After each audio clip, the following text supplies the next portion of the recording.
Eh bien, merci de m'accueillir sur ces terres rennaises, dans ce lieu de la réaction. Saine réaction face au modernisme, j'entends. Le sujet annoncé, c'est donc pandémie et mondialisme, la stratégie du choc. Alors, je vous dis tout de suite, je vais couvrir différents sujets. Le mondialisme, évidemment, qu'il faut impérativement connaître. Comment dire, avec en plus la mondialisation. Je parlerai aussi de l'Ancien Testament, de la monarchie française, du sionisme, un petit aperçu avec Trump, ce qui se passe aux États-Unis, la pandémie, et quelques remarques ensuite agréables sur l'Église conciliaire. Et après la conclusion. Ces sujets sont divers, mais en fait tout ça c'est lié. Alors, pour comprendre d'abord le mondialisme différent de la mondialisation. La mondialisation, je dis toujours, c'est un phénomène naturel d'échange de biens et de personnes en fonction de l'évolution technique. À pied, à cheval, voiture, moto, internet, etc., avion. L'Empire romain, il y avait une mondialisation, Mare Nostrum, et puis aujourd'hui, avec les techniques, n'importe quelle marchandise de la Terre, de Nouvelle-Zélande vers la France, tout ça, c'est la mondialisation normale en fonction de l'évolution technique. Ce n'est ni bien ni mal, c'est ainsi. En revanche, le mondialisme, là, c'est pas bon. C'est un messianisme, c'est une mystique qui s'oppose farouchement, violemment à la révélation, à l'incarnation, à l'enseignement du Christ et évidemment à l'Église catholique, l'épouse mystique du Christ. Pour comprendre le mondialisme, il faut impérativement connaître l'Ancien Testament. Et en arrière-fond de l'Ancien Testament, la Bible hébraïque. C'est la Bible hébraïque à l'origine qui va donner l'Ancien Testament, avec évidemment une interprétation différente. Donc, connaître la Bible hébraïque, l'Ancien Testament pour nous, parce qu'ensuite il y a des conséquences inimaginables, et on connaît mal ou très peu les remarques, le fond de la Bible hébraïque. Alors, présentation de cette Bible hébraïque, il y a 3 branches. La première, les fameux 5 livres, Genèse, Exode, Nombre, Deutéronome, Lévitique. Deuxième partie, Livre des rois, Psaume de David. Troisième partie, au moins une vingtaine de prophètes, les plus connus, Isaïe, Jérémie, mais on peut ajouter Ézéchiel, Samuel, très important, Osée, Michée, Zacharie, etc. Alors, lorsque vous êtes confronté à une masse de documents comme la Bible hébraïque, des centaines et des centaines de pages, en sachant que j'ai devant moi des personnes catholiques, mais j'ai aussi sûrement des personnes qui ne le sont pas ou qui sont entre deux eaux, enfin bref, je suis obligé d'adapter un langage, comment dire, de pédagogie. Voyez-vous, quand on a une masse de documents comme la Bible hébraïque, il y a 4 constats à faire. Premier constat, c'est que lorsqu'on voit ces textes, il y a 3 possibilités. Première possibilité, ces textes sont tous d'inspiration divine. Ils ont été copiés et recopiés sous l'influence de l'Esprit Saint sur des siècles et des siècles, ils sont entièrement d'inspiration divine. Deuxième possibilité, ces textes ne sont en aucun cas d'inspiration divine, ils sont de beaux romans avec de fantastiques droits d'auteur. Et troisième possibilité, un peu des deux. Certains passages sont d'inspiration divine, d'autres écrits par des personnes à l'imagination vive. Il va de soi que c'est le premier exemple d'inspiration divine qui est donc la référence de l'Église catholique. Mais quand on voit d'abord ces textes-là, il faut voir toutes les hypothèses. Ça, c'est le premier point. Deuxième point, concernant la Bible hébraïque, vous n'avez aucune trace archéologique de l'existence d'Abraham, de Moïse, de Josué, de Jacob. Rien. Vous n'avez pas une stèle, vous n'avez pas un papyrus signé Moïse, rien. Les noms que l'on trouve dans la Bible hébraïque, on ne les trouve pas dans des documents ou des bâtiments, des restes archéologiques qui ont été trouvés il y a 10 ans, 50 ans, 100 ans. Il n'y a aucune trace archéologique historique de l'existence de ces personnes. Cela ne veut pas dire qu'ils n'existent pas. Quand on est catholique, ces personnes ont existé. Mais d'un point de vue archéologique, il n'y a pas de traces. Il y a cependant une exception récente. Le roi David, la maison royale de David. Pendant des siècles, aucune trace archéologique. Et pour la première fois, en 1993, c'est tout récent, une équipe d'archéologues israéliens, dirigée par un professeur Biran, qui était à l'époque, il est mort maintenant, le directeur de l'Institut d'archéologie de Jérusalem, ils ont trouvé en 1993 une stèle qui date du 8e, 9e siècle avant Jésus-Christ et qui parle de la maison royale de David. Pour la première fois, on a trouvé donc une preuve archéologique qui déjà était citée dans la Bible hébraïque. Donc il a fallu attendre 1993. Cette stèle, c'est la stèle de Tel Dan, T-E-L, Dan, D-A-N. Troisième point, quand vous avez cette masse de documents, toujours d'un point de vue archéologique, vous avez donc dans la Bible hébraïque l'évocation maintes et maintes fois du mot Israël.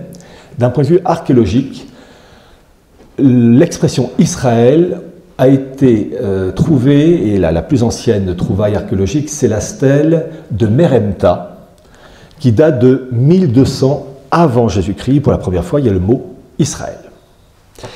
Quatrième point, et car je tiens à préciser avant de passer au quatrième point, cet Israël biblique est composé de 12 tribus, tribus de Juda, Benjamin, etc. Quatrième point, cette Bible hébraïque, donc de l'hébreu de l'époque, a été traduite en grec entre 270 et 150 à peu près avant Jésus-Christ par les élites juives de la ville d'Alexandrie. Et ça, c'est un événement capital, parce que la langue grecque était, je vais dire l'anglais de l'époque, la langue des élites du pourtour méditerranéen. Ce qui fait que cette Bible hébraïque, qui était d'abord réservée uniquement aux Hébreux, quand elle était traduite par 72 traducteurs juifs d'Alexandrie, entre donc 270 et 150 avant Jésus-Christ, vous avez eu la diffusion de cette Bible hébraïque, surtout le pourtour méditerranéen, grâce à sa traduction en grec. C'est un événement capital. Et c'est ça qui va être à l'origine de la Septante. Et cette traduction en grec, les élites juives, par la suite, se sont mordus les doigts, car ils ont considéré qu'on avait répandu auprès des non-juifs des choses que ces derniers n'auraient pas dû connaître. Et ils ont dit ça après, que la traduction en grec de la Bible hébraïque a été une faute aussi grave que la faute des Juifs avec le veau d'or. Pour vous dire comme ils le regrettent. Donc s'ils le regrettent, c'est bon pour nous. Vous avez une masse de documents, comme je vous l'ai dit, et quand vous avez une masse de documents, il ne faut pas se noyer dans les détails. Il faut trouver le fil directeur qui détermine tout le reste. Et le fil directeur, c'est quoi dans cette Bible hébraïque qui va donc donner l'Ancien Testament pour nous, catholiques? Eh bien, c'est l'annonce, après le péché d'Adam et Ève, d'un rachat pour l'ensemble de l'humanité grâce à un Rédempteur, un Messie, un Emmanuel, Dieu avec nous. C'est le Gott mit uns de l'époque. Je tiens à préciser une chose. Le mot Messie est utilisé aussi chez les musulmans. Le mot Messie, pour les chrétiens, enfin les catholiques, et les musulmans, si le terme est identique, il n'a pas du tout la même signification. Pour les catholiques, le mot Messie, c'est le Christ, vrai homme et vrai Dieu. C'est la fameuse union hypostatique, substance. Pour les musulmans qui utilisent le mot Messie pour définir Jésus, c'est uniquement un homme, et en aucun cas le fils, entre guillemets, d'Allah incarné. Donc, bien être conscient que le mot, qui est le même chez les catholiques comme chez les musulmans, n'a pas du tout la même signification. Ça, il faut l'avoir à l'esprit. Donc, vous avez l'annonce d'un Rédempteur, d'un Messie, pour racheter la faute d'Adam et Ève. Et ça va parsemer, si je puis dire, tous les textes de cette Bible hébraïque. Et on peut dire que Dieu, d'une certaine manière, est un impressionniste. C'est le Monet-Renoir de l'époque, parce qu'il va annoncer par petites touches, d'une manière progressive, comment dire, tous les éléments qui en fait caractérisent le catholicisme et l'arrivée en bout de course du Messie via une vierge, l'Alma. Alors, il y a de nombreux exemples, je vais en citer que 8, qui sont déjà révélateurs. Je vous ai dit que dès la faute d'Adam et Ève, il y a l'idée d'un rachat. Et dans la Bible hébraïque, qui pour la petite histoire a été traduite en français pour la première fois au XIXe siècle, par Samuel Cahen, adressé au roi Louis-Philippe. Petite remarque.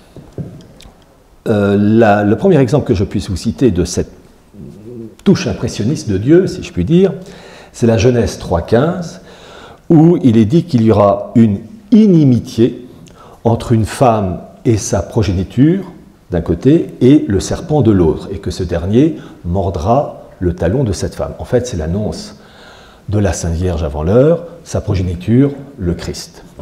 Et qui mordra le talon, bien, c'est ce que disait le vieillard Siméon à la Sainte Vierge, un glaive te transpercera le cœur. Bien.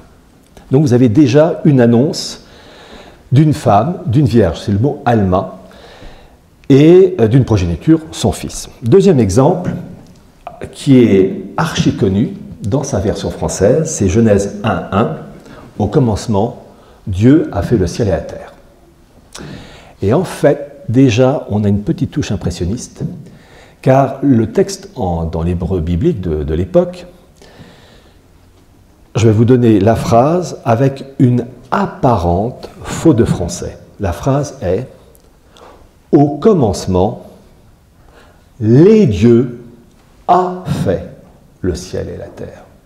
Vous avez le verbe, le sujet au pluriel, les dieux. Alors, il faut savoir que Dieu au singulier en hébreu c'est El, E-L, au pluriel Elohim, et donc dans le texte d'origine c'est les dieux Elohim, suivi d'un verbe au singulier. Ce n'est pas les dieux ont fait, c'est les dieux a fait. Et en fait, c'est l'annonce dans le sujet d'une pluralité de dieux, minimum 2, 3, 4, 5, 6. Il y a déjà une annonce d'une pluralité, mais en un, avec le verbe au singulier. Ça aurait été les dieux ont fait, c'était du polythéisme. Donc déjà, il y a une annonce d'une pluralité de dieux. Le nombre, on ne sait pas encore, mais avec en un, a fait. Troisième exemple de cet impressionnisme divin. Genèse 14. Vous avez Abraham qui a remporté une bataille et vous avez le prêtre du Très-Haut, Melchizedek, roi de Salem, enfin de Jérusalem, qui vient, et en fait Melchizedek c'est le Christ avant l'heure, qui vient lui rendre visite et qui va lui offrir du pain et du vin. Donc vous avez déjà l'annonce christique avant l'heure. Quatrième exemple, Genèse 18, la fameuse scène, le chêne de Mambré. Et là, je vous ai parlé d'une pluralité, les dieux a fait, là, Dieu passe à la vitesse supérieure. Car dans cette histoire, Genèse 18, donc, Abraham est assis devant sa tente et il voit arriver 3 hommes, pas 4, pas 2, 3. Et il est saisi par la majesté émanant de ces 3 hommes. Il se lève, va à leur rencontre, se prosterne, et dans l'hébreu biblique, il s'adresse à ces 3 hommes au singulier. Vous avez déjà la marque trinitaire. Les dieux a fait, il y avait un pluriel, enfin il y avait une pluralité et un verbe au singulier, et là les choses se précisent. Il n'y en a pas 2, il n'y en a pas 4, il n'y en a pas 8, il y en a 3. Et Abraham s'adresse au singulier. Donc vous avez en fait la marque trinitaire. 5e exemple, le fameux psaume 89, qui est absolument extraordinaire. C'est la promesse de Dieu à David, une promesse qu'il y aura une descendance éternelle. Il n'y aura pas de rupture. Il le jure solennellement, mais il précise qu'il y a des conditions, parce que même Dieu pose ces conditions, c'est que même si cette descendance sera éternelle, la maison royale de David devra respecter les lois de la religion juive, le mosaïsme.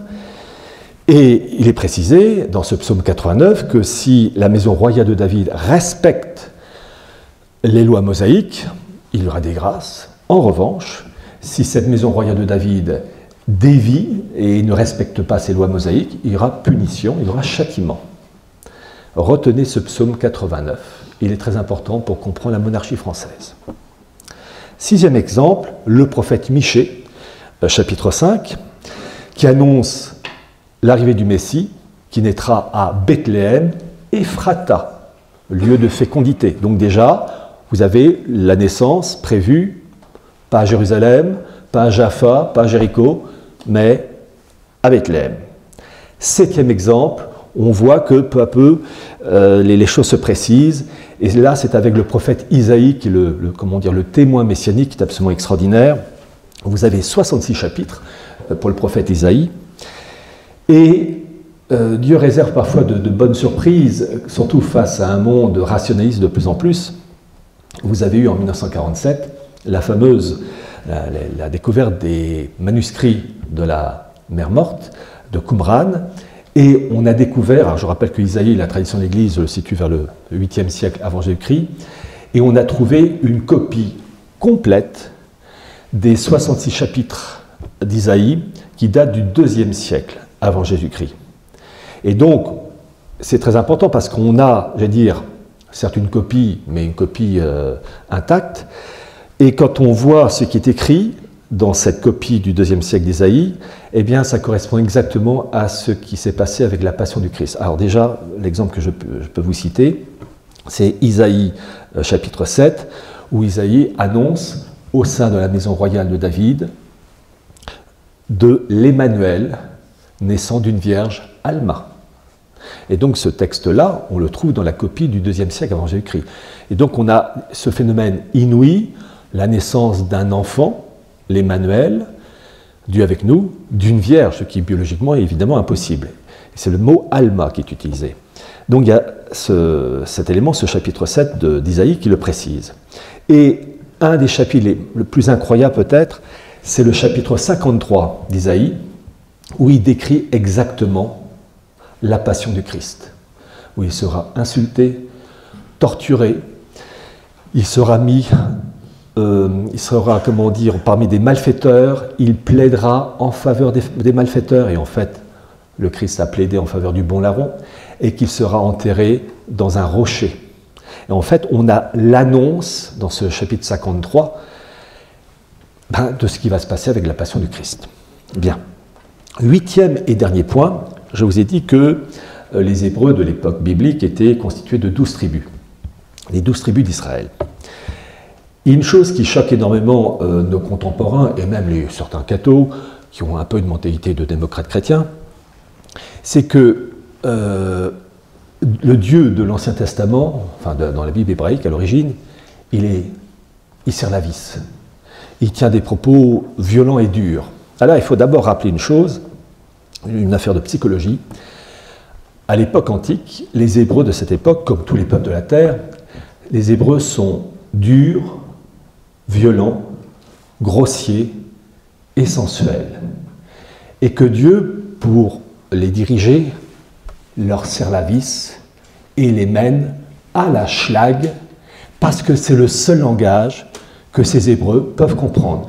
Il n'y a pas de mise en place avec Dieu d'une cellule psychologique pour traiter d'un problème. Non, c'est tu fais ça, ou bien ça se passe mal pour toi. Il y a l'exemple frappant de Dieu qui avait ordonné à Moïse de circoncire son fils. Il le fait pour le premier, mais il ne le fait pas pour le deuxième. À un moment donné, Moïse s'apprête à partir en Égypte avec sa femme Séphora. Les demoiselles connaissent toujours le nom de Séphora, mais ne savent pas que c'est le prénom de l'épouse de Moïse. Et il est dit dans l'Ancien Testament, enfin dans la Bible hébraïque à l'origine donc, que l'ange du Seigneur apparaît et le menace de mort, Moïse, pour le fait de ne pas avoir circoncis son deuxième fils. Et on peut être choqué de ce comportement. Mais pourquoi? Parce que tout simplement, si l'ange avait dit à Moïse, voyons Moïse, sois gentil, Dieu, Yahvé, t'a dit qu'il fallait circoncire ton fils, tu ne l'as pas fait, bon, on va mettre en place une cellule psychologique, discuter. Non. La mentalité de l'époque, c'était Moïse, tu le fais, sinon je te pète la gueule. Et Moïse, oui, chef. Et il est précisé, et ça montre la mentalité de l'époque, que Séphora, l'épouse, ne dit pas bon d'accord, on va chercher un chirurgien pour faire ça dans les règles de l'art. Non, elle prend une pierre tranchante et façon sécateur, 1 centimètre en moins. Plaignons le marmot quand même. Hein. Ces gens-là étaient rudes. Et là, je vous demande, de la psychologie. Dieu serre la vis, il a un langage direct. Et finalement, ce langage et cette méthode divine pour traiter les Hébreux, c'est peut-être ça qu'il faudrait pour traiter certaines personnes dans les banlieues parisiennes ou lyonnaises. Les rapports de force. Voilà, si ça peut vous aider à comprendre. Donc, le Dieu de l'Ancien Testament, il serre la vis, parce que s'il ne le fait pas, il se fait déborder. Bon. Alors, cette caractéristique de ce peuple, à qui donc Dieu vraiment mène à la trique, il a une caractéristique, ce peuple doit donner naissance au Messie. Et il y a un point qu'il faut préciser, c'est qu'il y a des mesures raciales dans cette Bible hébraïque, et en particulier dans le Deutéronome 7, où Dieu demande aux Juifs et aux Juives de ne pas se marier avec des non-Juifs. Et apparemment, on peut être choqué de ce comportement, apparemment de pureté raciale, c'est-à-dire que vraiment les Juifs se marient entre eux. Et en fait, pourquoi? Et Dieu, évidemment, a tout à fait raison, vous allez comprendre. L'objectif, c'est que ce peuple hébreu soit exempt de toute influence païenne, sous-entendu d'influence satanique. Rappelez-vous la phrase de saint Paul, « Les dieux des païens sont les dieux des démons ». Le fait de se marier pour des juifs et des juives avec des non-juifs, c'était introduire les germes du paganisme au sein de la communauté hébraïque, et donc introduire les germes du satanisme, et donc flétrir le mosaïsme, et par ricochet, le détruire et rendre impossible l'arrivée de l'Alma et de l'Emmanuel. Il fallait que la communauté hébraïque soit préservée parce que ce peuple hébreu était la couveuse qui devait donner naissance au Messie. Donc il fallait qu'il ne soit pas contaminé par des idées païennes.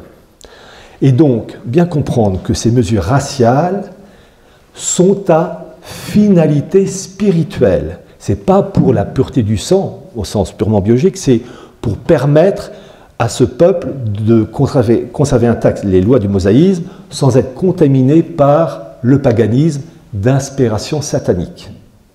Finalité spirituelle. Et le phénomène va être à nouveau mis en valeur. Vous avez en 597 avant Jésus-Christ la déportation des Hébreux à Babylone avec Nabuchodonosor. Pendant plusieurs dizaines d'années, ils sont donc en exil à Babylone. Suite à la défaite des Assyriens face aux Perses avec Cyrus, en 536, avant Jésus-Christ, donc va autoriser les Hébreux à retourner sur leur terre d'Israël. Une partie va le faire, une autre partie va rester à Babylone. Vous comprendrez après pourquoi je dis ça. Et arrivé pour la communauté hébraïque, ceux qui sont retournés en Israël, enfin sur la terre d'Israël, vous allez avoir Esdras, et c'est annoncé dans le premier livre d'Esdras, chapitre 9, où Esdras exige et obtient que les Juifs et Juives mariés à des non-Juifs soient rejetés, eux et leurs enfants. Car il ne faut pas une contamination païenne, il faut que le peuple juif conserve intacte la pureté des lois mosaïques pour rendre possible l'arrivée de la Vierge, l'Alma, et du Messie. Donc bien comprendre que ces mesures de protection raciale, ce sont des mesures de protection raciale à finalité spirituelle. Et à partir du moment où le Messie arrive, le peuple juif a rempli sa mission, et là, ces mesures de protection raciale disparaissent, puisque le Christ, il est venu pour tout le monde. Voilà. Ça, il faut vraiment bien le comprendre. Donc, suite à ces événements, le système tient, et vous allez donc avoir la naissance du Christ, 30 ans de vie discrète, 3 ans d'enseignement, sa passion, sa résurrection, bref, le Christ parachève l'Ancien Testament, enfin parachève la Bible hébraïque, et l'Ancien Testament pour nous, naissance de l'Église, et le dépôt de la foi qui est clos avec Saint Jean. Bien. Et là, il y a un petit problème, très léger, qui existe depuis 2000 ans. Les élites juives, le Sanhédrin, ces élites juives ne reconnaissent pas le Christ comme le Fils de Dieu incarné, comme le Messie tant annoncé par Isaïe, Jérémie, Ézéchiel, Michée, etc. Et ces élites juives, Sanhédrin, attendent toujours leur Messie, le Messie d'Israël, le Messie glorieux qui doit apporter la gloire à Israël et permettre à Israël de dominer les nations. Et donc, il y a un refus de la part de ces élites juives de reconnaître le Christ comme le Fils de Dieu incarné, annoncé depuis des siècles et des siècles dans cette Bible hébraïque. Et en raison de ce blocage et de ce refus, qui va donc donner naissance à ce qu'on appelle la synagogue aveugle, la synagogue rebelle, vous allez avoir un événement extraordinaire qui nous concerne, nous Français. Il va y avoir une passation de pouvoir de ce monde juif à la France, ou à l'embryon de France, avec, en 496, le fameux baptême de Clovis, sous l'égide de l'évêque Saint-Rémy. Et c'est un événement absolument capital, car suite à ce baptême, qui est la marque de fabrique de la civilisation française, eh bien, vous avez cet immense privilège que la France est, d'une certaine manière, l'Israël du Nouveau Testament. Et ce fameux testament de Saint-Rémy, dont j'ai exposé les points principaux dans mon livre Archives du mondialisme, est absolument extraordinaire.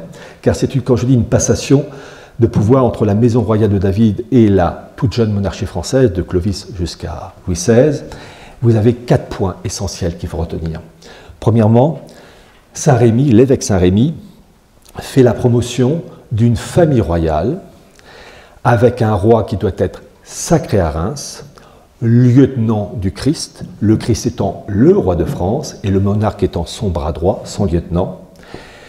Et cet événement est absolument extraordinaire puisqu'il va être rappelé par Sainte Jeanne d'Arc avec la fameuse triple donation le 21 juin 1429. On dit toujours Sainte Jeanne d'Arc, elle a bouté les Anglais hors de France. D'accord, c'est très bien, c'était les immigrés de l'époque.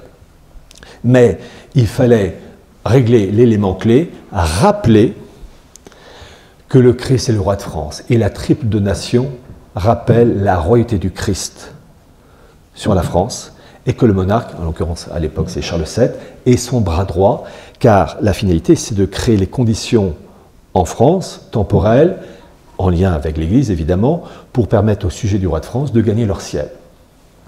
Et donc c'est ce que dit l'évêque Saint-Rémy. Deuxième point, dans son testament, cette monarchie royale, cette royauté lancée avec Clovis, doit défendre l'Église et propager la foi, au même titre que la famille royale de David devait protéger le mosaïsme de toute influence païenne. Les rois de France, lorsqu'ils étaient sacrés à Reims, ils juraient solennellement de combattre les hérésies, judaïsme, islam, protestantisme, bon, voilà, vous avez du boulot. Le troisième point, très important quand je vous parle de passation, l'évêque Saint-Rémy dans son testament rappelle le rôle de la maison royale de David, qui passe désormais à la monarchie française avec le premier roi de France, Clovis. Et ça va donc durer quand même 1300 ans. On a vraiment, c'est le cœur même de la civilisation française. Et enfin, quatrième point, je vous ai cité le psaume 89, où Dieu dit que la famille royale de David ne va jamais disparaître. Je rappelle que la Sainte Vierge descend de la famille royale de David. Vous connaissez peut-être ces plaisanteries du cardinal Pacelli, donc le futur Pie XII, il est passé à Notre-Dame en juillet, je crois, 1937, et dans son sermon, il a dit que certes le Christ était le Fils de Dieu, mais n'empêche que de par sa mère, il était aussi d'une très bonne famille, la famille royale de David. Et Saint Joseph, pareil, était de la famille de David, c'est une famille royale. Et donc, comment il s'appelle, l'évêque Saint-Rémy, rappelle l'importance de la famille royale de David, et il dit que, comme pour le psaume 89, cette nouvelle maison royale, cette nouvelle maison davidique incarnée par Clovis jusqu'à Louis XVI, 1300 ans, eh bien, elle prend, elle a un nouveau rôle à jouer. Et comme pour le psaume 89, l'évêque Saint-Rémy précise que si cette maison royale respecte le catholicisme, diffuse et défend l'Église catholique, eh bien, il y aura d'abondantes grâces. Et que si la maison royale française ne défend plus le catholicisme et se fait avoir par des influences protestantes, gallicanes, tout ce que vous voulez, il y aura des punitions, et puis si ça continue, il y aura le coup de massue définitif, ce sera 1789. Bien comprendre que le psaume 89 de la Bible hébraïque, qu'on retrouve évidemment dans l'Ancien Testament, c'est en fait, on retrouve son double avec le testament de Saint-Rémy. Donc, bien comprendre que le testament de Saint-Rémy, c'est le résumé de la science politique française, et que tout Français catholique se doit de s'appuyer sur ce testament de Saint-Rémy, et qu'on n'a pas, quand on est catholique français et patriote, à aller chercher des substituts, style croix gammée ou que sais-je encore. Comme le font peut-être certains, malheureusement, mais bon, peut-être pas éduqués, ça n'aide pas. Donc bien comprendre l'importance de l'évêque Saint-Rémy et de son testament. Alors, je vous ai dit que le mondialisme était un messianisme, c'est une mystique qui s'oppose à la révélation, à l'incarnation. Et pour comprendre ça, je vous ai précisé que le roi de France était donc le lieutenant du Christ, et on retrouve la même chose avec le pape, vicaire du Christ. Et je vous rappelle que ce qu'on appelle le pape François, enfin Bergoglio, dont l'élection a été célébrée en 2013 par la maçonnerie d'Argentine et Naïbrit, ce qui est quand même révélateur de la marque fétide qui caractérise cet homme.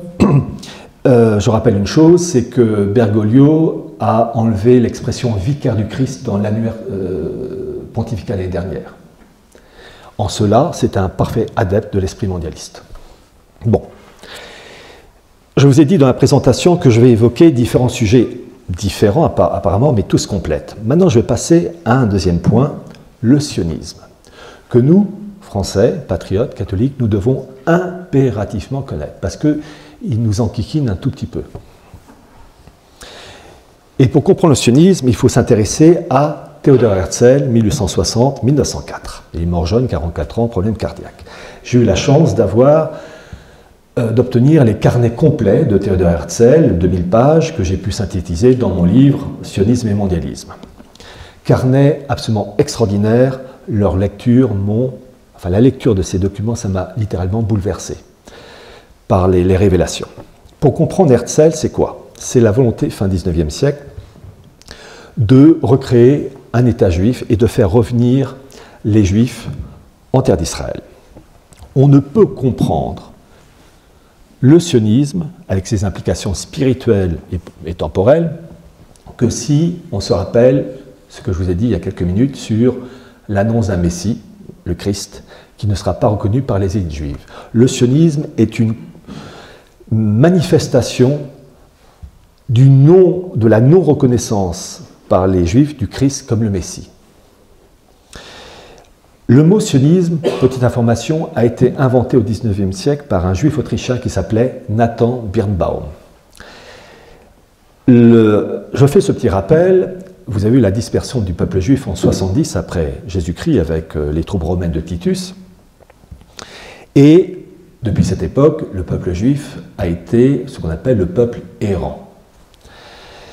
Et là aussi, je cite à nouveau le prophète Isaïe, qui est vraiment le témoin messianique, le chapitre 8, où à l'époque historique, donc 8e siècle avant Jésus-Christ, il s'adresse aux juifs rebelles à la maison royale de David, mais il s'adresse aussi aux futurs juifs qui vont se rebeller au caractère messianique du Christ. Et il leur dit que s'ils se rebellent, ce peuple errera. Très intéressant de retrouver cette formule qui, effectivement, a fait florès après. La non-reconnaissance du caractère messianique du Christ par les Juifs, et qui va permettre, entre autres, l'émergence bien plus tard du sionisme, on ne peut comprendre ce sionisme que si on comprend le nouveau judaïsme qui voit le jour après le Christ. Et il y a deux éléments qu'il faut connaître, le Talmud et la Kabbale. Le judaïsme d'avant le Christ, c'est le bon judaïsme, celui qui prépare le catholicisme. Isaïe, Ézéchiel, etc., ce sont les cathos sans le savoir, ils préparent le terrain. Mais le nouveau judaïsme qui se met en place, avec le Talmud, alors ça, c'est pas le bon judaïsme. Alors, je vais vous expliquer que d'abord, le Talmud, c'est le code civil, politique et religieux de la synagogue rebelle, de la synagogue aveugle, élaboré entre 100 et 500 après Jésus-Christ. Et ce Talmud, qui est violemment anticatholique, avec des passages blasphématoires, comme ce Jésus qui est dans une marmite bouillante remplie d'excréments. Je rappelle que vous n'avez pas de propos blasphématoires de ce style-là au sujet de Bouddha, Mahomet ou Vishnu. Élément révélateur. Le Talmud, donc, est une construction pour protéger les élites juives rebelles au caractère messianique du Christ. Pourquoi c'était élaboré entre 100 et 500 ? Parce que tout simplement, vous avez une montée en puissance de l'Église, avec les persécutions, au début évidemment Néron, mais vous avez peu à peu un renforcement de l'Église, avec entre autres l'empereur Constantin, 313, l'édit de Milan, et vous avez des païens qui se convertissent au catholicisme, mais vous avez aussi des juifs qui se convertissent au catholicisme. Et les élites juives voient, si je puis dire, les parts du marché spirituel perdues en faveur de Rome. Et donc il va avoir la volonté de créer, une nouvelle religion, entre guillemets, qui est le Talmud, pour contrer cette perdition des Juifs en train de se convertir. Et le Talmud est vraiment une construction, un code politique, civil et religieux, pour maintenir les Juifs sous une coupe, et parce que les élites juives disent que le vrai Messie n'est toujours pas arrivé, il attend toujours pour la gloire d'Israël. Alors il faut rappeler une chose, le Talmud, vous avez le Talmud de Jérusalem et le Talmud de Babylone, du fait de ces Juifs restés à Babylone malgré l'autorisation de Cyrus de retourner en terre d'Israël. L'importance du Talmud. D'abord, le Talmud, c'est la Mishnah et la Gemara. La Mishnah, ce sont les écrits. La Gemara, ce sont les commentaires de ces écrits. Et le Talmud a une importance énorme pour la synagogue aveugle qui supplante même la Bible hébraïque, puisqu'ils disent la Bible est l'eau, la Mishnah est le vin, le Talmud est la liqueur aromatique. Ça vous montre la hiérarchie des valeurs. Donc, le Talmud est un document capital pour les élites juives. Deuxième point, la Kabbale, qu'il faut impérativement connaître. La Kabbale, c'est l'interprétation ésotérique de la synagogue rebelle, avec l'évocation des esprits, la magie, la nécromancie. En fait, des choses qui sont condamnées par l'Église, parce qu'en fait, c'est l'évocation d'esprits damnés, enfin de l'enfer.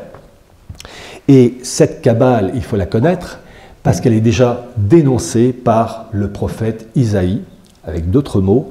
Vous citez donc Isaïe, le chapitre 8, qui, outre le fait d'annoncer un peuple errant, dit qu'à un moment donné, ce peuple errant va plonger, alors on ne dit pas dans la Kabbale, le terme n'existe pas, il ne le cite pas, mais l'équivalent de la Kabbale, il dit que ce peuple juif tombera dans les Obot et les Idonim, c'est-à-dire l'évocation des esprits, c'est la Kabbale avant l'heure. Donc vraiment, le prophète Isaïe est absolument extraordinaire. Et donc, il faut comprendre que le Talmud et la Kabbale sont les fers de lance de la synagogue rebelle, avec cette idée d'une lignée messianique, c'est-à-dire que pour les Juifs, le vrai Messie, ce n'est pas Jésus, mais ils l'attendent toujours, et ce vrai Messie, qui doit arriver pour assurer la gloire d'Israël aux dépens des nations, eh bien, il faut pour ces Juifs tenir le coup. Et vous allez avoir, dès le IIe siècle, des messies qui vont apparaître. Le premier, c'est Shimon Bar Kokhba, qui va se présenter comme le Messie, qui va rallier les Hébreux à son service, et qui, entre 132 et 135 après Jésus-Christ, va faire une guerre farouche aux Romains. Je crois même qu'il va les anéantir toute une légion romaine, et l'empereur, je ne sais plus comment, romain, va mobiliser entre un tiers et la moitié de l'armée romaine pour mater cette rébellion juive avec le Messie, se prétendait Messie, Shimon Bar Kokhba, et ces derniers vont se réfugier dans la forteresse du Bétar, qui a conservé encore certaines sympathies chez certains. Et vous allez avoir par la suite toute une série de messies. On a plus d'une vingtaine. Al-Roi, en Perse, au XIIe siècle. Vous avez eu Sabbatai Tzvi, au XVIIe, Jacob Frank, au XVIIIe, Herzl, au XIXe, Trotsky, c'était un messianiste. Et lorsque la Sainte Vierge à la Salette en 1846 dit, entre autres, que l'Antéchrist naîtra de l'union d'un évêque et d'une religieuse hébraïque, c'est l'aboutissement de toute sa lignée messianique commencée par Shimon Bar Kokhba. Donc pour comprendre la Sainte Vierge et ses propos à la Salette, il faut comprendre sa lignée messianique qui est une revanche de la synagogue aveugle sur l'Église, épouse mystique du Christ, avec toutes les conséquences spirituelles et politiques. Et quand on ne connaît pas ça, eh ben les cathos se font casser la gueule. Voilà. Alors, un élément qu'il faut préciser, vous avez eu, quand on étudie le monde juif, il ne faut surtout pas le voir comme un groupe uni. Ils se tapent entre eux, des guerres farouches, terribles. Les élites juives sont unis sur un seul point, quand il s'agit de s'attaquer au principe de l'incarnation. Là, ils sont unis. En revanche, en dehors de ça, ils se tapent entre eux. Et vous allez avoir, dès le 1er et 2e siècle après Jésus-Christ, essentiellement deux factions, qui vont s'opposer. La première qui dit le retour de la gloire d'Israël et le retour des Juifs sur leur terre ancestrale ne peut se faire que par une intervention divine. Nous, les hommes, nous n'avons rien à faire. Et vous avez une deuxième faction qui dit nous, les hommes, non, on va le faire, on va forcer le destin et tout faire pour recréer l'État d'Israël et faire revenir les Juifs sur leur terre ancestrale. Et cette bagarre, donc d'une certaine manière, mettre Dieu devant le fait accompli. Et cette bagarre va perdurer siècle après siècle. Parfois, la faction qui veut laisser Dieu faire la chose prend le dessus. Quelquefois, c'est l'autre faction qui dit non, c'est nous les hommes, on va mettre le paquet. Vous avez eu au Moyen-Âge, puis à l'époque de Charles Quint, des personnes comme Rovny ou Molcho, qui ont dit non, c'est nous les hommes, on va tout faire pour faire revenir les Juifs en terre d'Israël sans l'autorisation divine.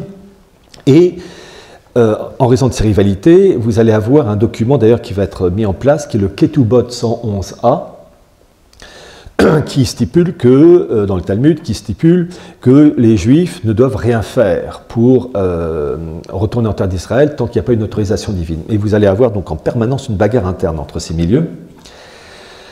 Et c'est très important à comprendre. Pourquoi ? Parce que le sionisme dépend de la faction rebelle qui refuse d'attendre une intervention divine. Donc pour comprendre le sionisme du 19e et 20e siècle, il faut en fait remonter presque 2000 ans en arrière. Donc les sionistes, en fait, sont les héritiers de cette faction qui refusent d'attendre une intervention divine et ils veulent donc intervenir pour hâter le destin. Je passe sur des siècles et des siècles des Juifs qui vivent en France en tant qu'étrangers avec une précision. Jusqu'à la Révolution française, pour être français, il fallait être catholique. La petite communauté juive qui vivait en France, jusqu'à la Révolution française, n'avait pas la nationalité française. Et c'est la Révolution qui, en septembre 1791, a donné la nationalité française aux Juifs. Et c'est un événement très important parce que c'est ça qui a ouvert la porte à l'immigration. Parce qu'à partir du moment où on accordait la nationalité française aux Juifs, pourquoi ne pas l'accorder aux musulmans, aux bouddhistes, aux hindouistes ?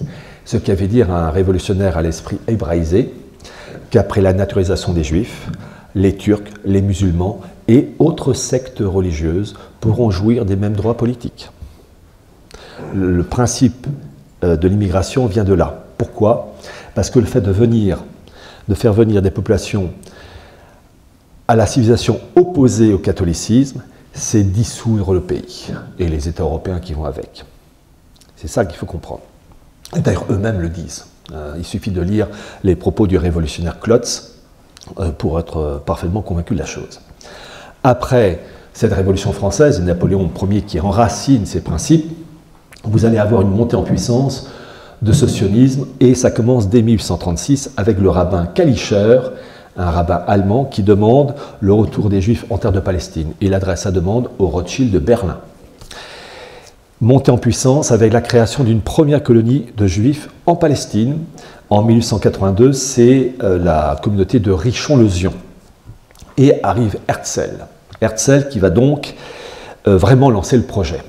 Il faut impérativement lire Herzl, il est extraordinaire, peu importe le personnage, évidemment on ne soutient pas ses idées, mais le sionisme est anticatholique. D'ailleurs Herzl le dit à un moment donné à l'ambassadeur américain Oscar Strauss, qui était juif d'ailleurs, où il dit que le véritable combat, c'est le combat entre le catholicisme universel et le judaïsme universel. C'est un combat entre Rome, le frère riche, et le monde juif, le frère pauvre. Voilà. Et à un moment donné, il dit même, En fait, j'ai commencé en évoquant l'idée de mondialisme. Le mondialisme est défini parfaitement par Herzl, où il dit que le sionisme, c'est quoi? Créer une humanité sans frontières, avec les Juifs retournant en terre d'Israël, et parallèlement à ça, la destruction du patriotisme dans chaque nation. On a la définition parfaite du mondialisme avec la gouvernance mondiale qui va avec. La première réunion sioniste a lieu en Suisse, à Bâle, en 1897. Et il a fallu que j'explique ce qui s'est passé il y a 2000 ans. En réalité, cette première réunion aurait dû avoir lieu en Allemagne, à Munich. Mais là, les rabbins de Munich, fidèles à la faction que seul Dieu peut autoriser la création de l'État d'Israël, s'opposent farouchement à Herzl et à son équipe et l'obligent à aller à Bâle. C'est-à-dire qu'en fait, on constate cette rivalité multiséculaire entre ces deux factions juives, entre ceux qui veulent la création de l'État d'Israël par la voie divine et ceux qui veulent la chose par la voie humaine. La guerre de 14-18, c'est eux. Dans ce sens que le fond de l'histoire, c'est de créer un foyer juif en Palestine, à l'époque, territoire ottoman. Fin 19e, début 20e siècle, il y a d'immenses richesses de pétrole, Kirkouk, Mossoul, au niveau de l'Irak. Ça prend la place du charbon. Celui qui contrôle la production et l'acheminement de ce pétrole dirige le monde. Et là, vous avez deux puissances qui s'opposent, l'Empire allemand, puissance terrestre, et l'Empire britannique, l'Empire maritime. Et vous allez avoir le monde sioniste qui va se couper en deux, une faction sioniste qui soutient Berlin, une autre faction sioniste qui soutient la City de Londres. Et donc, vous allez avoir cette bagarre interne entre ces deux pays via ces mouvements sionistes, car la finalité c'est quoi?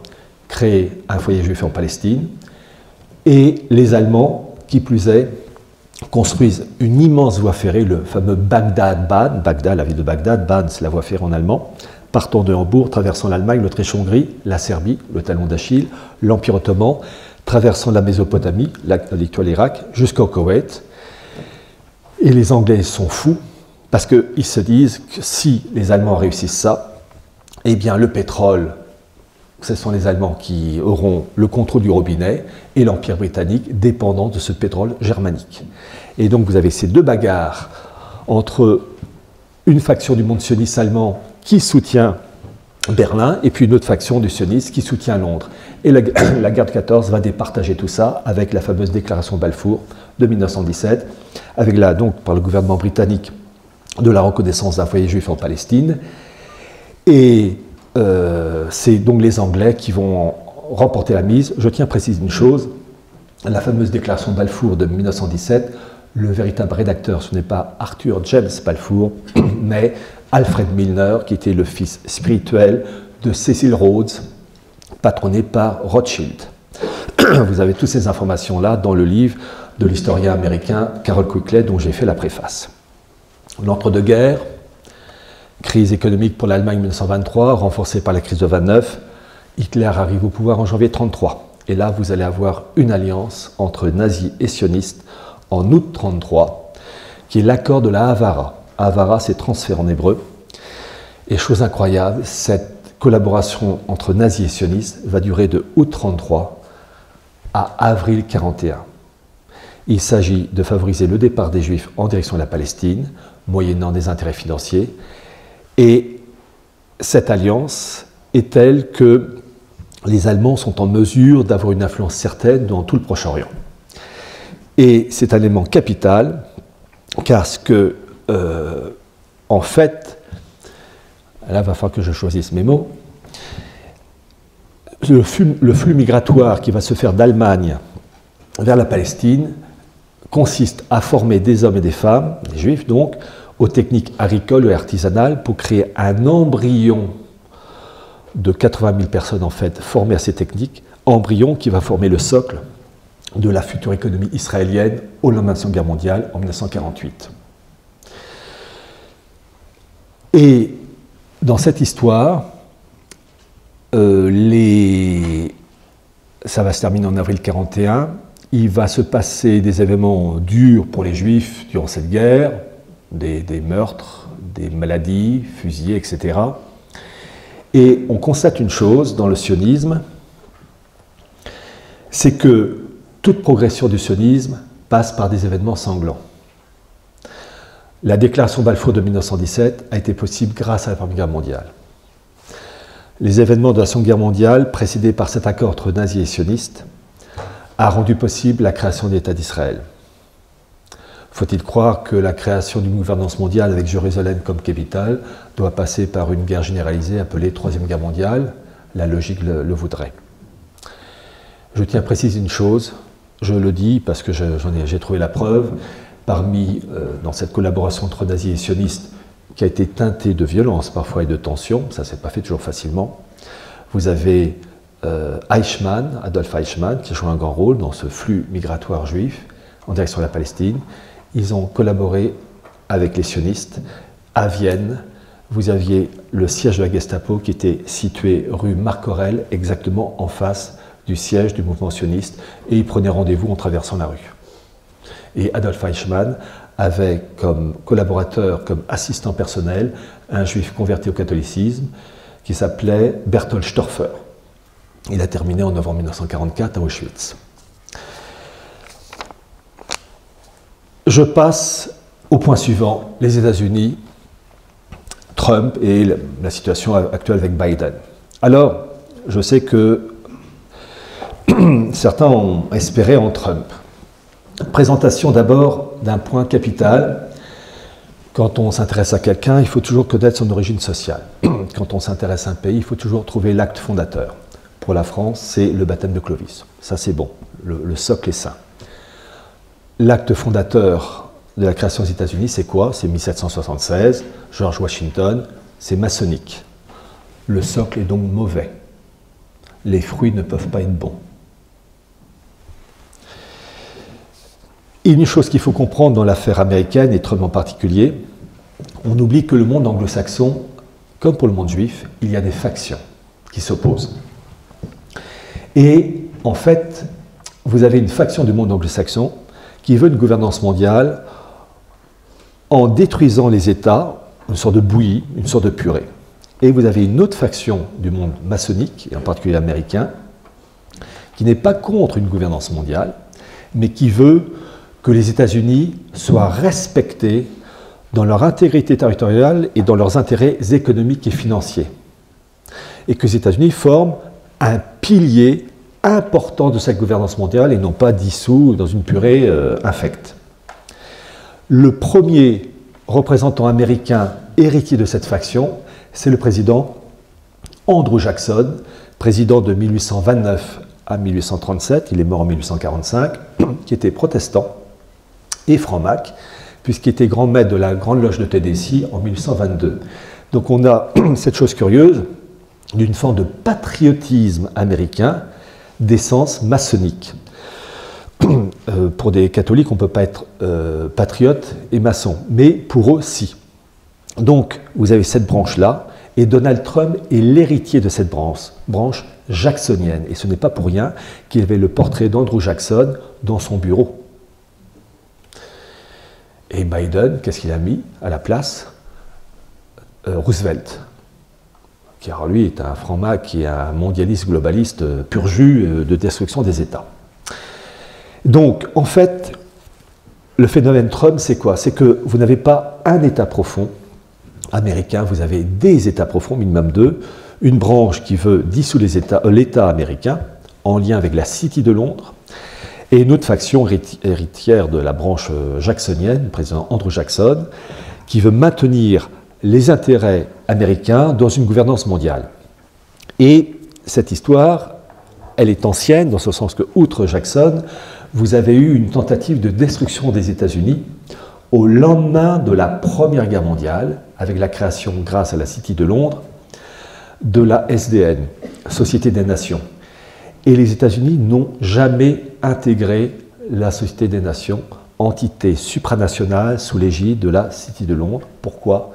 Parce que vous avez deux hommes politiques américains qui ont, entre guillemets, oui, on peut le dire, sauvé les États-Unis. Ils s'appelaient Lodge et Bora. ils ont tout fait et obtenu pour que les États-Unis ne puissent pas ratifier leur intégration à la Société des Nations. Pourquoi? Parce que vous aviez l'article 10 de la Société des Nations qui stipulait que tout État qui était menacé dans son intégrité militaire, etc., tous les États devaient intervenir pour le protéger. Et il y avait donc, les États-Unis, s'ils avaient intégré la Société des Nations, auraient été obligés de se plier à une directive supranationale sous l'égide de la City de Londres. Et c'était donc la fin de l'indépendance américaine de 1776 et la réintégration des États-Unis dans le cadre de la City de Londres. Et ces deux politiciens américains ont pigé, ont vu la trappe qui allait s'ouvrir devant eux, et ils ont donc bloqué. Vous avez un autre Américain, un homme politique américain, Torkelson aussi, qui avait compris la chose. Et donc Trump est l'héritier de ce courant-là. Il est protestant, je ne sais pas s'il est maçon, mais vous savez, quand on est protestant, on est maçon, hein, ça se confond. Mais en tout cas, il a une tour d'esprit tout à fait acquise à la maçonnerie. Et il y a une chose qui est révélatrice.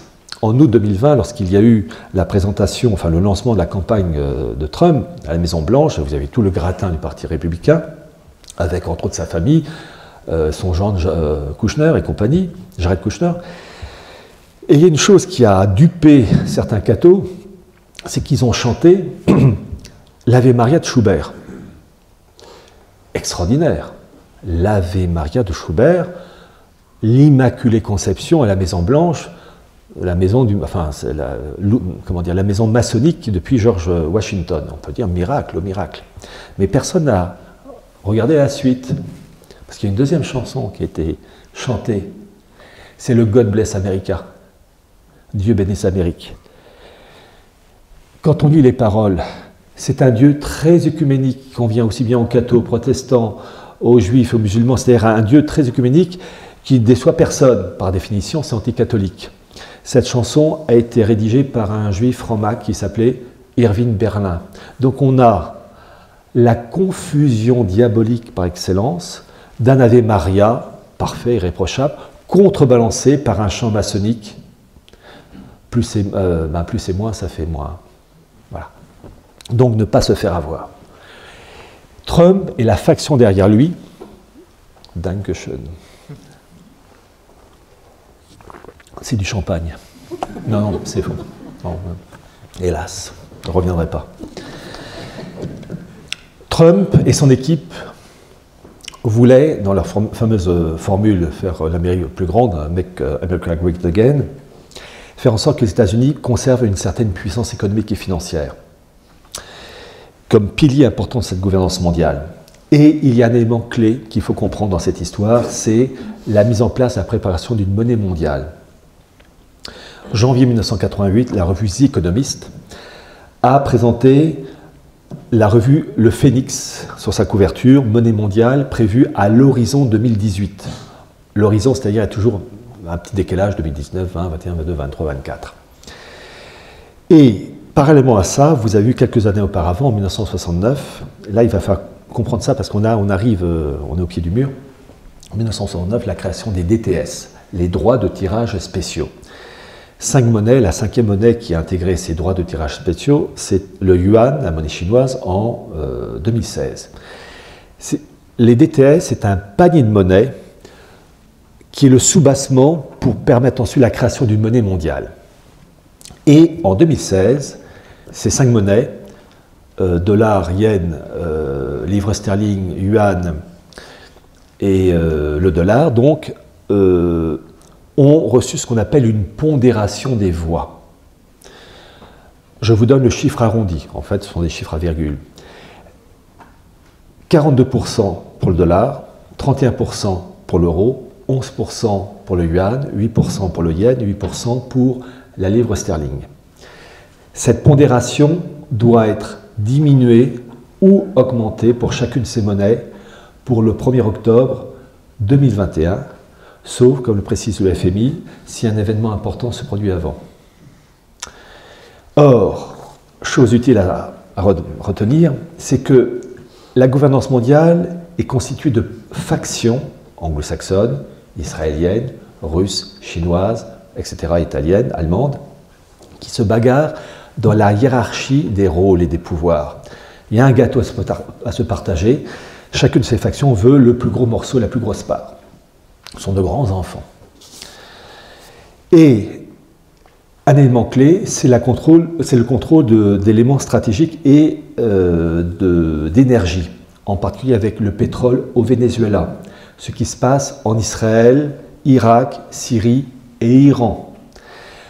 À la fois des zones stratégiques à contrôler, des zones pétrolières à contrôler. Si les États-Unis arrivent à contrôler ces zones-là, lorsqu'il va falloir discuter de la nouvelle pondération de la monnaie, si les États-Unis ont la possibilité de contrôler la production de pétrole, par exemple au Venezuela, ils auront donc des gages, donc ils pourront exiger une pondération forte et encore plus forte que 42% dans la création de la future monnaie. Si en revanche ils perdent le contrôle de ces territoires, Syrie, Irak, etc., eh bien ça sera revu à la baisse. Vous voyez, c'est quand on possède des zones, on a des zones d'influence, eh bien on peut exiger. Quand on a peu de cartes en main, ben, le roi est nu.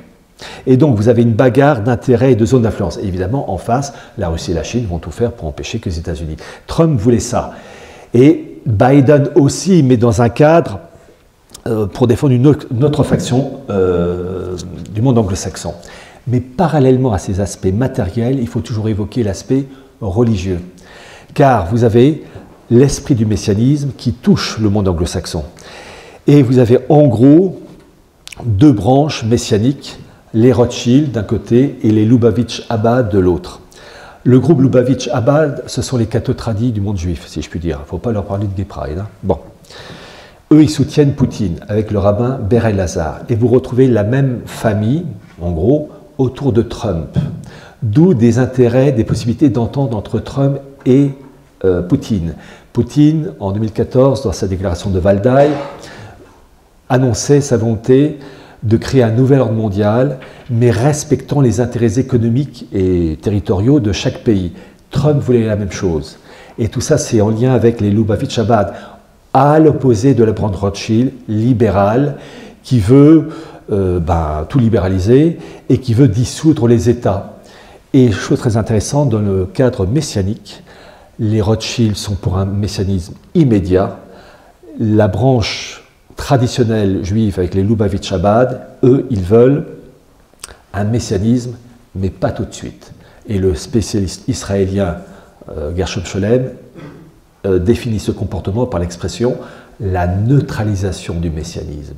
Donc vous avez des bagarres, outre les intérêts financiers, politiques, etc., des bagarres religieuses sur l'arrivée du Messie, sur l'idéal messianique entre ceux qui le veulent tout de suite, via des guerres, et ceux qui veulent la chose, mais pas tout de suite. Donc ils font jongler en permanence avec différents critères. Je passe à un autre élément de cette fameuse gouvernance mondiale en préparation qui nous concerne, la fameuse pandémie. Déjà initiée en 2002-2003 avec le STRAS, la grippe H1N1 en 2009. Et puis maintenant, nous sommes le 24 janvier 2021, après 2 confinements, il y a un troisième qui nous pend au nez dans peu de temps.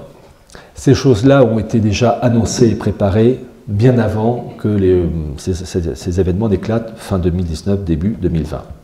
Déjà, vous avez eu un rapport de la Fondation Rockefeller en 2010 qui annonçait, dans un chapitre intitulé « Lockstep », qu'on peut traduire par « étape de verrouillage », l'évocation d'une pandémie entraînant des millions de morts et conduisant à la mise en place de mesures liberticides, autoritaires dans les États, avec précision.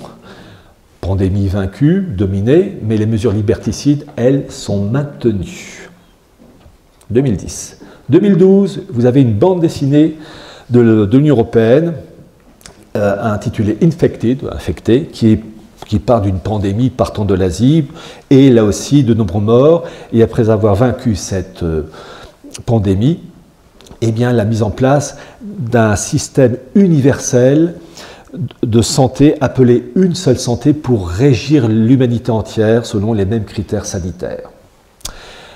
2016, création de l'ID 2020, qui est la volonté de créer une identité numérique en mettant des produits sous la peau qui peuvent prouver que la personne a été vaccinée et en posant un smartphone et ça s'allume et on peut savoir grâce au médecin donc, qui dispose du logiciel que la personne a été pucée, a été marquée. C'est le principe de la traçabilité comme pour les viandes du supermarché. Bien. Autre élément, le Event 201 qui a eu lieu en octobre 2019 où vous avez eu le gratin mondialiste avec le John Hopkins Center, la Fondation Gates, et vous avez eu aussi notre ami à tous, Klaus Schwab, le patron du Forum économique de Davos. Ils se sont réunis donc en octobre 2019 pour s'organiser sur comment gérer une pandémie, évidemment à nos dépens. Mars 2020, Microsoft, à l'origine créé par Gates, a lancé un brevet qui permet de contrôler l'activité corporelle, enfin contrôler et de surveiller l'activité corporelle grâce à un réseau numérique et technologique. Le brevet a été déposé donc en mars 2020, j'ai mis l'original dans un de mes livres. Ce brevet porte le chiffre 666. C'est la marque de la bête, Saint-Jean, nul ne pourra acheter et vendre s'il n'a pas la marque sur la main, sur le front. Bien comprendre que ce qu'on voit avec cette histoire de pandémie, c'est un outil au service d'une cause supérieure, j'appelle ça l'allume-gaz, pour mettre en place une gouvernance mondiale, un puçage généralisé de l'humanité, et puis pour ceux qui ne seraient pas d'accord, les écarter. Et tout ça, ça se fait dans le cadre de l'agenda 2030, qui a été mis en place en 2015 et qui est désormais lancé, qui consiste à mettre en place, dans le cadre de 17 points bien définis, une gouvernance mondiale, une citoyenneté mondiale, une économie verte et une immigration complète et une surveillance généralisée de la population. Là, on est au pied du mur, les choses sont parfaitement lancées.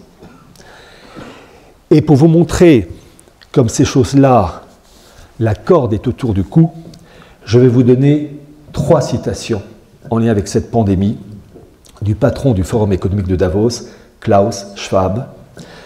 Je vous donne son livre, le titre de son livre, c'est « La 4e révolution industrielle », préface de Maurice Lévy, édition du Node. Ça concerne les technologies implantables dans le corps. Il y a 3 citations. La première, page 145. Il parle de la Smart Dust, littéralement les poussières intelligentes. Je cite, la Smart Dust, poussière intelligente, composée d'une myriade d'ordinateurs équipés d'antennes et bien plus petits qu'un grain de sable, est capable de s'organiser à l'intérieur du corps pour créer des réseaux ad hoc et d'activer un ensemble de processus internes complexes. Alors, il évoque le côté positif du truc, évidemment. Imaginez-la, attaquer une tumeur naissante, soulager une blessure, voire stocker des informations personnelles critiques avec un chiffrement puissant, quasi impossible à déchiffrer. Grâce à la Smart Dust, poussière intelligente, les médecins pourront agir dans le corps sans l'ouvrir et des informations chiffrées pourront être stockées en vous jusqu'au moment où vous les débloquerez à partir de votre nano-réseau personnel. C'est vraiment la viande de supermarché, traçabilité, et consommée. Deuxième citation, page 146. Une pilule intelligente est munie d'un appareil électronique biodégradable qui transmet à votre téléphone des données sur l'interaction entre votre organisme et le médicament. La 5G va rendre service avec le smartphone et compagnie. Et puis évidemment, Microsoft, la marque de la bête, 666. Tout ça, c'est lié, c'est un immense puzzle. Et la 3e citation, page 144, je vais vous la lire 2 fois. Personnellement, je suis un peu rodé du truc, mais il y a des moments où je vais lire lentement. Je cite. « Les appareils implantés permettront aussi sans doute de communiquer les pensées normalement exprimées par la parole via un smartphone intégré et potentiellement les pensées ou émotions non exprimées en lisant les ondes cérébrales ou d'autres signaux. C'est la perte du libre arbitre, c'est l'esclavage pur, je vais relire, les appareils implantés permettront aussi sans doute de communiquer les pensées normalement exprimées par la voix, enfin par la parole, via un smartphone intégré et potentiellement les pensées ou émotions non exprimées en lisant les ondes cérébrales ou d'autres signaux. C'est l'esclavage à l'état pur. Je vais vous dire, quand j'ai lu ce passage, là j'ai dit, Seigneur, là il faut que vous interveniez, on ne peut plus rien faire là. On ne peut plus rien faire, parce que là, ils nous tiennent à la gorge. Qu'est-ce qu'on peut faire? Parce que s'ils arrivent au bout de leur truc, je vous dis tout de suite, ils rateront. Mais ils nous contrôlent, on est des esclaves. Vous vous rendez compte, même des choses non exprimées, on saura exactement où est le libre arbitre, voilà, c'est la soumission à la bête. Et enfin, je vais terminer par l'Église conciliaire. Par des citations, parce que je vous dis, la finalité, c'est quoi? Une gouvernance mondiale, une spiritualité bien définie de la synagogue rebelle, le catholicisme, évidemment, qui prend une claque magistrale, et Vatican II, c'est ça. Alors, je vais vous donner quelques citations, et je vais vous dire tout de suite une chose. Ces citations, j'aimerais que les prêtres de la tradition, non unacum, fratelli Saint-Pédis, peu importe, les diffusent en sermons, dans des petits fascicules. Le nombre de cathos du monde de la tradition a cette fait avoir avec Benoît XVI. Ben c'est quand même la tradition, il agite un peu d'encens, un peu de latin, c'est tradit, c'est bien, donc elle est bien, et les yeux, hein. Les cathos, la plupart du temps, n'ont pas compris ce qu'est l'esprit de la Révolution.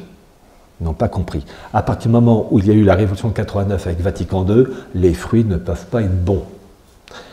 Et le Christ a bien dit de se méfier des gens qui se présentent avec une peau d'agneau alors que ce sont des loups déguisés. Et Ratzinger fait partie de la ménagerie. Alors, je vais vous citer un extrait de son livre intitulé « Les principes de la théologie catholique ». Je rappelle une chose. Vous avez eu le syllabus du pape Pie IX, 1864, qui est un recueil de différentes condamnations papales sur des siècles, contre naturalisme, panthéisme, maçonnerie, enfin bref, vraiment un concentré. Que dit Ratzinger de Vatican II? C'est une chose merveilleuse, extraordinaire, source d'épanouissement, c'est vrai, il n'y a que regarder les églises, elles sont vides. Mais écoutez, et j'aimerais que les prêtres de la tradition puissent le répéter en sermon, je cite Ratzinger, et l'illogisme de ces gens-là. De tous les textes du Deuxième Concile Vatican, la constitution pastorale sur l'Église dans le monde de ce temps, Gaudium et Spes, a été incontestablement la plus difficile et aussi, à côté de la constitution sur la liturgie et du décret sur l'œcuménisme, la plus riche en conséquences. Alors, la plus riche en conséquences, ça c'est vrai, en dégâts. Par sa forme et la direction de ses déclarations, il, Gaudium et Spes, s'écarte dans une large mesure de la ligne de l'histoire des conciles.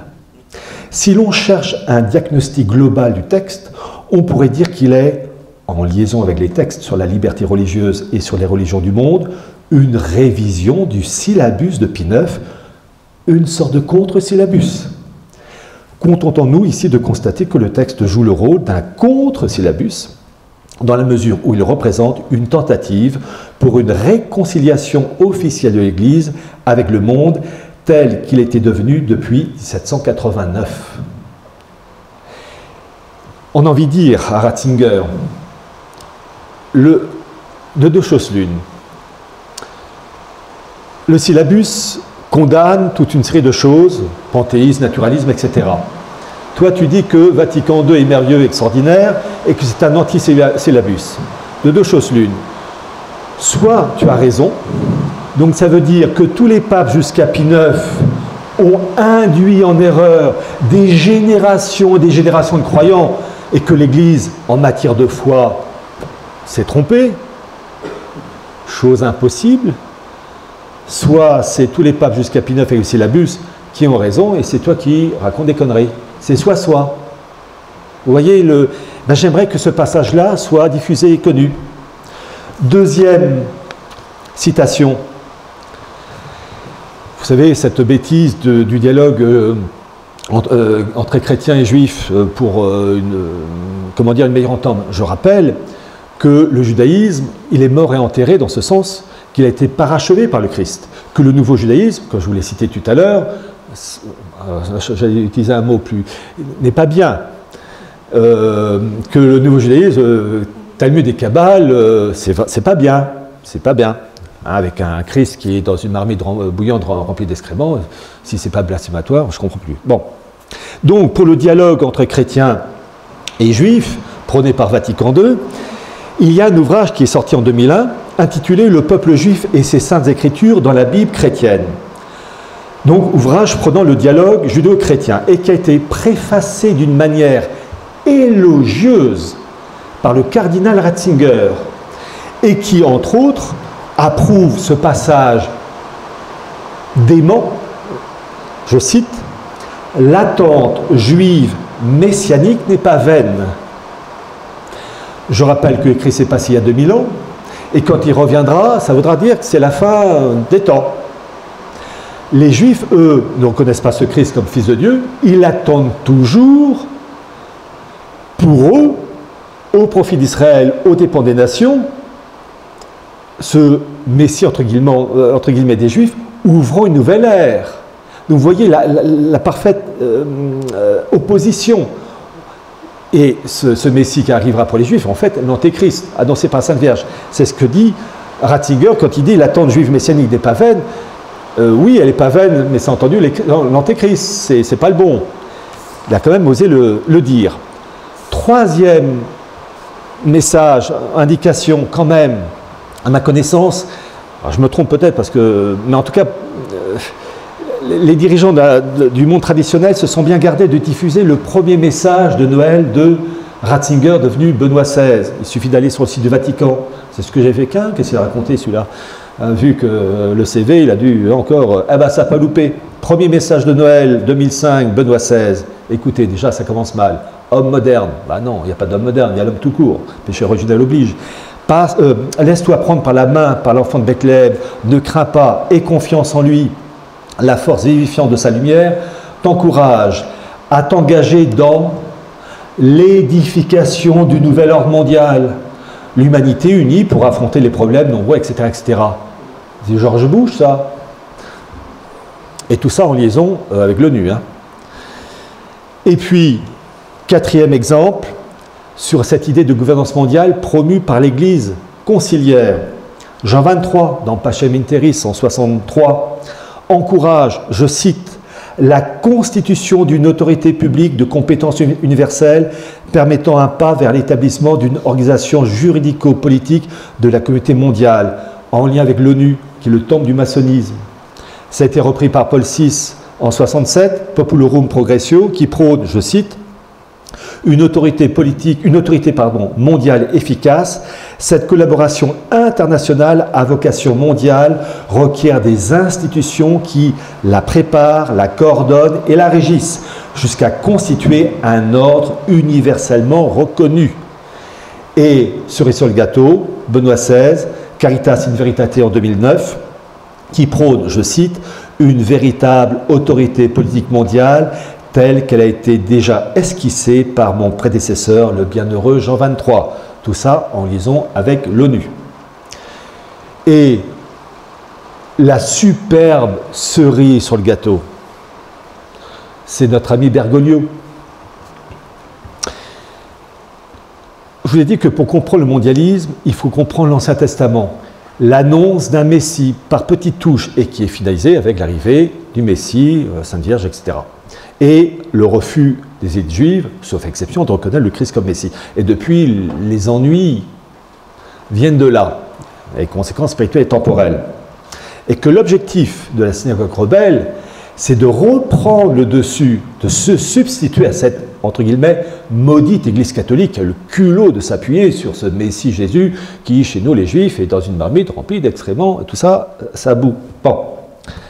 Septembre 2019, Bergoglio, qu'est-ce qu'il a fait? Il a inauguré une longue barque, qui en fait symbolise la barque de Saint-Pierre, avec une humanité bigarrée, et à sa tête un rabbin, et à côté de ce rabbin, une femme enceinte. On a la parodie de la Sainte Vierge dans cette histoire-là. Et en fait, ce rabbin qui est la tête de cette barque, la barque de Saint-Pierre, il se substitue à l'autorité des papes. Donc on a vraiment, j'allais dire, la finalisation concrète des tentatives de mettre à bas les 2000 ans de révélation. J'arrive à la conclusion. Nous sommes au pied du mur. Il y a une volonté d'établir cette gouvernance mondiale avec une humanité assujettie, réduite en fonction de critères anticatholiques. L'histoire de Covid, c'est qu'un outil pour passer à la vitesse supérieure. Les mesures liberticides qui nous infligent, et avec le troisième confinement qui nous pend au nez, c'est en fait l'intérêt pour eux de ces confinements, c'est de mettre en place toute une organisation policière en tout genre pour organiser sur le terrain le moment où il y aura une telle bascule qu'il faudra une autorité ferme pour gérer une population affolée. Parce qu'il va y avoir un effondrement économique qui s'annonce, un dollar qui va un jour s'écrouler, et donc il va falloir serrer les dents. Ce qu'il faut dire, c'est que dans les événements qui nous attendent, je rappelle ce que disait Sainte Jeanne d'Arc quand elle a envoyé les hommes faire la guerre. D'abord, ils allaient se confesser. Et dans ces événements qui nous attendent, il faut être spirituellement prêt, se battre, mais d'abord se confesser, communier, mais se rappeler quand même les propos du Christ à Sainte Marguerite Marie en 1689, « Je régnerai malgré mes ennemis », les propos de la Sainte Vierge à Fatima, « À la fin mon cœur immaculé triomphera », la roue tourne, elle tournera en notre faveur, mais avant qu'elle ne tourne en notre faveur, nous subirons des coups, mais c'est une chose nécessaire pour un véritable renouveau sur des bases saines. Je vous remercie.